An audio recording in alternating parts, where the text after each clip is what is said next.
नमस्कार दोस्तों, कैसे हैं आप सभी। आई होप कि आप सभी लोग स्वस्थ होंगे, मस्त होंगे, ठीक ठाक होंगे। यदि आपका मन किसी भी काम में नहीं लगता है, किसी भी काम में, तो यूं मान लीजिए कि ये वीडियो आपके लिए ईश्वर ने, परमात्मा ने भेजा है। अब आप इस बात को मजाक नहीं समझिएगा, क्योंकि कुछ लोग वीडियो को स्किप करके चले जाएंगे, कहेंगे ड्रामा चालू हो गया। दोस्तों, मैं जो बात बताने जा रहा हूं, पहले उसको ध्यान से सुनिए, समझिए, और जब वीडियो को आप एंड तक देखिएगा तब आपको विश्वास हो जाएगा कि नहीं, ये बात जानना कितना जरूरी था। दोस्तों, कब हमारा मन किसी काम में नहीं लगता है? जब हम निराश होते हैं, फ्रस्ट्रेट होते हैं, चिंता में होते हैं, टेंशन में होते हैं, उस वक्त हमारा मन काम में नहीं लगता, क्योंकि उदासी, मायूसी, लाइफ को लेकर टेंशन, इससे क्या होता है कि हम टूट जाते हैं। ऐसा लगता है कि हमारा विश्वास किसी भी चीज को लेकर खत्म हो जाता है। हमें ऐसा फील होता है कि अब मैं अपने जीवन में कुछ नहीं कर पाऊंगा। लेकिन ये होता क्यों है? हमारा मन आखिर किसी काम में नहीं लगता है तो क्यों? सबसे बड़ा सवाल है क्यों। अब मैं आपको बताता हूं दोस्तों कि हमारा मन किसी काम में क्यों नहीं लगता है। दोस्तों, इस बात को ध्यान से सुनिए। जब भी हम निगेटिव एनर्जी में होते हैं, जब भी हम निगेटिव एनर्जी में होते हैं, निगेटिव एनर्जी हमारी जो क्रियाशीलता है, हमारा जो जुनून है, जो उत्साह है, जो जोश है, जो कॉन्फिडेंस है, उसको पूरी तरह से निष्क्रिय कर देता है। कहने का मतलब है कि उसे, आपका जो एनर्जी है ना, जो आप जिस एनर्जी से काम करेंगे, उस एनर्जी को वो मार देता है। कौन सी energy? Negative energy. Positive energy यदि ज्यादा रहती है किसी व्यक्ति में, तो वो दिल लगा के, मन लगा के काम करता है और उसका काम बनते चले जाता है। तो पॉजिटिव एनर्जी तो है नहीं। यहाँ पर काम में मन न लगने का सबसे बड़ा कारण है निगेटिव एनर्जी। अब ये निगेटिव एनर्जी आता कैसे है? ये निगेटिव एनर्जी कोई हमें देता नहीं है। निगेटिव एनर्जी कोई हमें देता नहीं है, बल्कि हम खुद निगेटिव एनर्जी की तरफ आकर्षित होते हैं।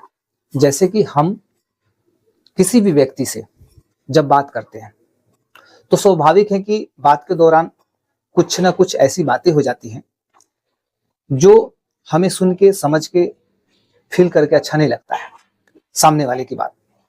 तो उस समय हम निगेटिव एनर्जी में चले जाते हैं, निगेटिव थिंकिंग करने लगते हैं, और उसका एक धीरे धीरे पैटर्न बन जाता है और एक जाल बन जाता है। और वो जाल इतना मजबूत हो जाता है कि हमारे माइंड को पूरी तरह से जकड़ लेता है। फिर हम छटपटा के रह जाते हैं, घबरा कर रह जाते हैं, डर के रह जाते हैं, लेकिन उस जाल को काट नहीं पाते। ये निगेटिव एनर्जी का प्रभाव है। अब निगेटिव एनर्जी से बचने के लिए क्या करें? निगेटिव एनर्जी से बचने के लिए सबसे अच्छा, सबसे सरल उपाय मैं बता रहा हूं। यदि आपकी आस्था ईश्वर में नहीं है, तो समझ लीजिए कि आप ज्यादा से ज्यादा निगेटिव एनर्जी की ओर अट्रैक्ट होंगे। और यदि आपकी आस्था परमात्मा में है, यूनिवर्स के सिस्टम में है, तो आप निगेटिव एनर्जी से दूर रहेंगे। तो कैसे हम परमात्मा से कैसे संपर्क करें, ये भी सवाल है। दोस्तों, मान लिया जाए कि दिन भर आप 8 घंटे काम करते हैं। पूरा दिन में आप 8 घंटा काम करते हैं अपने जीवन के लिए, अपने रोजी रोटी के लिए। तो उस 8 घंटे में कम से कम आपके पास 2-4 मिनट का समय जरूर होगा। फिर 2-4 घंटे बाद 2-4 मिनट, 10 मिनट का समय। परमात्मा बस इतना चाहते हैं कि आप अपने मन मस्तिष्क में, अपनी अंतरात्मा में मुझे सर्च करते रहो, मुझे ढूंढते रहो, मेरा नाम लेते रहो। बस तुम्हारा काम बन जाएगा। जैसे कि हम पूजा करते हैं, हवन करते हैं, मंदिर जाते हैं, प्रसाद चढ़ाते हैं। ये करने से क्या होता है पता है? ये करने से हमें पॉजिटिव एनर्जी, हम पॉजिटिव एनर्जी क्रिएट करते हैं, पॉजिटिव एनर्जी कलेक्ट करते हैं। जैसे हम मंदिर जाते हैं, आप थोड़ा यहाँ पे गौर से सुनिएगा। मंदिर गए तो मंदिर जाने से पहले हम प्रसाद लाते हैं, स्नान करते हैं, फूल वगैरह का इंतजाम करते हैं। इसके बाद हम स्वच्छ होके साफ सुथरे कपड़े पहन के प्रसाद लेकर मंदिर प्रवेश करते हैं। फिर मंदिर के अंदर जाकर हम प्रसाद चढ़ाते हैं, फिर ईश्वर का नाम लेते हैं। तो जितना देर मतलब आप प्रसाद लाएं, नहाएं, कपड़े पहने, फिर मंदिर गए, यानी इसमें कम से कम 1 घंटा तो लग ही जाएगा, कम से कम 1 से 1.5 घंटा। आप फील करिए कि 1 से 1.5 घंटा आपके साथ क्या बुरा हुआ, आप कितना बुरा सोचे, कितना बुरा सोचे। मेरे कहने का मतलब है कि 1 से 1.5 घंटे का जो समय आपने दिया, तो उस समय आप हाई मतलब वाइब्रेशन में होंगे, हाई एनर्जी में होंगे, पॉजिटिव एनर्जी में होंगे। और यही पॉजिटिव एनर्जी हमें निगेटिव एनर्जी से बचाती है या दूर करती है। तो वो पॉजिटिव एनर्जी हमें प्राप्त करना है तो ईश्वर की आस्था मतलब ईश्वर में आस्था रहनी चाहिए, हमारे भीतर आध्यात्मिकता होनी चाहिए। जैसे जैसे हम आध्यात्मिक होंगे, भगवान का नाम सुन के अच्छा लगेगा, पूजा पाठ सुन के अच्छा लगेगा, मंदिर का नाम सुन के अच्छा लगेगा। मतलब ऐसा जरूरी नहीं है कि आप मंदिर ही जाओ। मान लिया जाए कि आपका बहुत काम है, बिजी हो आप, तो ऐसा नहीं कि मंदिर ही जाओ। मतलब अपनी अंतरात्मा से यदि आप भगवान का नाम ले रहे हैं, उन्हें याद कर रहे हैं, उन्हें पुकार रहे हैं, तो ईश्वर बैठे हैं आपकी मदद करने के लिए। तो जैसे हम ईश्वर के शरण में जाते हैं, उनको मतलब हम सरेंडर करते हैं, खुद को सरेंडर करते हैं, तो फिर भगवान हमारे साथ होते हैं और फिर हमें वो नकारात्मक जो भी एनर्जी है उससे हमें बचाते हैं। हमारी ऊर्जा, हमारी जो एनर्जी है, अधिकतर हम गलत चीजों पे देते हैं। जैसे कि कहीं बुराई किसी की हो रही है, हम वहां जाके ध्यान से सुनेंगे या किसी की बुराई करेंगे, तो हमारी ऊर्जा जो है वो ज्यादा से ज्यादा गलत चीजों में खर्च होती है। सही चीज पर हमारी ऊर्जा कम खर्च होती है। इसीलिए हमारे भीतर सही चीज यानी पॉजिटिव एनर्जी कम हम कलेक्ट करते हैं और गलत चीजों पे हमारी ऊर्जा ज्यादा खर्च होती है, तो इसलिए हमें वहां से गलत यानी नेगेटिव एनर्जी ज्यादा मिलती है। और जब भी एक इंसान, चाहे आप चाहे मैं, जब भी एक इंसान ये सोचेगा कि मुझे तरक्की करना है, कामयाब होना है, पैसे बहुत पैसे कमाने हैं, गाड़ी लाना है, घर बनवाना है, जिंदगी का ऐशो आराम, शान शौकत, नौकर चाकर, पूरा लाइफ स्टाइल से हमें अपनी जिंदगी को जीना है, तो ये सब प्राप्ति के लिए, ये सब प्राप्ति के लिए हमें खूब मेहनत करके ये सब नहीं होगा। खूब मेहनत करके, खूब मेहनत तो बहुत लोग कर रहे हैं। कहा जाता है कि खूब मेहनत तो रिक्शे वाले करते हैं, दिन भर पसीना बहाते हैं और मिलता है दिन भर के 300-400 रुपये। तो खूब मेहनत करके हम पैसे नहीं कमा सकते हैं, खूब दिमाग लगा के पैसे नहीं कमा सकते हैं। भगवान का इतना सरल सिस्टम है कि आपको खूब दिमाग लगाना ही नहीं पड़ेगा, खूब मेहनत करना ही नहीं पड़ेगा। बस भगवान कहते हैं कि थोड़ा मेरा नाम लो और अपने विचारों को, अपने नियत को, अपने कर्म को ठीक कर लो। बस ये 2-3 काम कर लो, इसके बाद तुम्हें चिंता करने की जरूरत नहीं है। इसके बाद तुम्हारी चिंता मैं करूंगा। तुम्हें कब क्या चाहिए ये तुम्हें नहीं सोचना है, तुम्हें क्या चाहिए वो मैं सोचूंगा और मैं दूंगा, और जितना तुम सोचते हो उससे कई गुना ज्यादा दूंगा। तो ये परमात्मा का सरल सिस्टम है। और ये सिस्टम कौन समझेगा?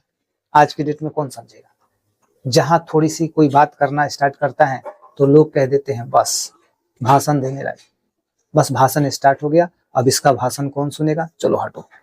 दोस्तों, मेरा ये मानना है कि किसी भी व्यक्ति की बात हमें ध्यान से सुननी चाहिए, और यदि बात काम की है और आपको लगता है, आपको इंटरेस्ट आ रहा है, आपको समझ आ रहा है, तो आप उसकी बात पूरी सुनिए। इसके बाद आपको सब कुछ पता चल जाएगा कि सिस्टम क्या कहता है, कैसे हमारा जीवन सफल होगा, कैसे। तो टॉपिक क्या था कि मेरा मन किसी काम में नहीं लगता है, क्यों नहीं लगता है? जब हम निगेटिव एनर्जी में रहते हैं, ज्यादातर हम निगेटिव एनर्जी में रहते हैं, तो मन नहीं लगेगा। और निगेटिव एनर्जी से बाहर निकलने का सबसे उत्तम और सरल उपाय यही है कि भीतर से आध्यात्मिक होना। भीतर से आध्यात्मिक होना ही मतलब किसी भी व्यक्ति के प्रति हमारी सोच ऐसी हो कि आस पड़ोस के लोग, दुनिया के लोग, यानी जितने भी लोग हमसे कनेक्टेड हैं, जुड़े हैं, उन सबसे अलग। मतलब कोई भी व्यक्ति ये कहे ये तो अजीब आदमी है, कोई इसको भला बुरा कहता है, इस पे कोई फर्क ही नहीं पड़ता है, कोई इसकी शिकायत करता है, इसको कोई फर्क ही नहीं पड़ता है, कोई इसकी प्रशंसा करता है, तारीफ करता है, तो भी फर्क नहीं पड़ता है। मतलब न्यूट्रल रहता है, न्यूट्रल। तो जो व्यक्ति न्यूट्रल रहता है वो ज्यादा किसी चीज को लेके टेंशन में नहीं, प्रेशर में नहीं, खुशी में नहीं, हंसी में नहीं, न्यूट्रल में। तो न्यूट्रल में जब हम रहेंगे, खुद को हम जब छोड़ देंगे, हम प्रयास करना, मतलब हमें क्या प्रयास करना है, ईश्वर हमारे लिए खुद प्रयास कर रहे हैं। हमें तो बस ईश्वर का मतलब नाम लेते रहना है और अच्छे कर्म करते रहने हैं। जो ईश्वर कह रहे हैं उस रास्ते पे चल देना है। बस अपने आप काम बनना स्टार्ट हो जाएगा, अपने आप पैसे आना स्टार्ट हो जाएगा। अपने आप पैसा नहीं आ रहा है ना, अपने आप 10 द्वार, पैसे के 10 द्वार खुल जाएंगे। आप उस समय फील करोगे कि वाह, ये क्या चमत्कार हो गया, ये कैसे हो गया। आज से 1 साल, 2 साल, 3 साल, 4 साल पहले, 5 साल पहले तक ऐसा कुछ तो हुआ नहीं, अब ये क्या अचानक से चमत्कार हो गया। जैसे ही आपके विचार बदलते हैं, जैसे ही आपकी नियत साफ होती है, अंतरात्मा शुद्ध होती है, किसी भी प्राणी, किसी जीव जंतु, पशु पक्षी के प्रति जब हम इक्वल होते हैं, बराबर होते हैं, मतलब हम अपने और सामने वाले में कोई अंतर नहीं समझते हैं, तो ईश्वर की विशेष कृपा होती है और उस समय आप पॉजिटिव वाइब्रेशन में होते हैं, पॉजिटिव एनर्जी में होते हैं। तो पॉजिटिव एनर्जी जैसे जैसे हमारे भीतर आध्यात्मिक विचार आते हैं, जैसे कि धार्मिक किताबें पढ़ लें, अच्छी किताब पढ़ लें, या मतलब किसी भी तरह से आज सोशल मीडिया पे बहुत कुछ ऐसा है, तो मन से, मतलब कहा जाता है कि ऊपर से नहीं, भीतर से आध्यात्मिक होना। जैसे भीतर से आध्यात्मिक होंगे ना, तो हम बहुत सरल होंगे, सहज होंगे। कोई भी व्यक्ति को, किसी भी व्यक्ति को हमसे कोई परहेज तकलीफ नहीं होगा। तो इस तरीके से हम पॉजिटिव एनर्जी क्रिएट करेंगे, और पॉजिटिव एनर्जी जैसे ही क्रिएट होगा, नेगेटिव एनर्जी कम होगा, तो अब ऑटोमेटिकली हमें अपने काम में मन लगने लगेगा, ऑटोमेटिकली हमारा काम बनने लगेगा। हम कम काम करेंगे ना, तो भी हमें सफलता मिलेगी, तो भी ज्यादा पैसे आएंगे। कैसे? सब यूनिवर्स का खेल है। अब देखिए दोस्तों, मैं ये बात इसलिए बता रहा हूँ क्योंकि मुझे यूनिवर्स पे विश्वास है, यूनिवर्स के सिस्टम पे विश्वास हो चुका है, क्योंकि मैंने ये फील किया, मैंने एक्सपीरियंस किया, मैंने नॉलेज गेन किया, और इसके बाद आज मैं अच्छा फील कर रहा हूँ। मेरा काम स्वयं हो रहा है, प्रयास कम करता हूँ फिर भी हो रहा है। अभी आप हो सकता है खूब ज्यादा प्रयास कर रहे हैं, कुछ नहीं मिल रहा है, आप इतना प्रयास कर रहे हैं, इतना सा मिल रहा है। और मैं भी पहले यही करता था, अब मैं इतना सा प्रयास करता हूँ, इतना मिलता है। तो ये है यूनिवर्स का सिस्टम, ये है परमात्मा का सिस्टम। और परमात्मा से जुड़ना, ईश्वर से जुड़ना बहुत बड़ी मतलब सफलता है। मेरा ये मानना है कि सबसे बड़ी सफलता दुनिया में पैसे अर्न कर लेना, गाड़ी ले लेना, नौकर चाकर, शान शौकत सम्मान, कुछ नहीं है, ऐसा जीरो है, नथिंग। सबसे बड़ी सफलता भगवान से जुड़ जाना, ये सबसे बड़ी सफलता है। ये मेरे जिंदगी में ये लिख दिया गया है, क्योंकि ये मैंने सीखा है। मुझे भी पहले ये बात पता नहीं था, लेकिन मैंने सीखा, समझा, तो ये सबसे बड़ी सफलता है। आई होप कि दोस्तों आपको ये वीडियो अच्छा लगा होगा, और वीडियो अच्छा लगा हो तो वीडियो को लाइक करिए। यदि आप चैनल पर नए हैं तो चैनल को सब्सक्राइब कर लीजिए, ताकि आगे वाली वीडियो मिलती रहे, और शेयर भी कीजिए इस वीडियो को, क्योंकि जैसे आप वैसे मैं, और ये एक अच्छा संदेश है तो सब तक पहुंचना चाहिए। दोस्तों, फिर हम अगले वीडियो में किसी और टॉपिक पे बहुत अच्छी तरीके से अपनी बातों को हम रखेंगे, ताकि आपके जीवन में बदलाव आए, आपका दिमाग चेंज हो, आपका मन चेंज हो, आप अपने को बदल पाएं, खुद को सही ट्रैक पे लेके आ पाएं। तो इस तरह की मेरी एक सोच है, जो मैं मैंने कमिटमेंट किया है एक तरह से, तो ये पूरा करना मैं अपना फर्ज समझता हूँ। बट आपका प्यार, आपका सपोर्ट रंग लाएगा, तो आप प्यार करते रहिए, सपोर्ट करते रहिए, और मैं आपके लिए अच्छे अच्छे कंटेंट ढूंढ के लाऊंगा और डीपली ऑब्जर्व करके, रिसर्च करके आपके सामने मैं शेयर करूंगा, बताऊंगा, ताकि आपके जीवन में अद्भुत और चमत्कारिक बदलाव आए। तो मिलते हैं दोस्तों नेक्स्ट वीडियो में, तब तक के लिए जय हिंद।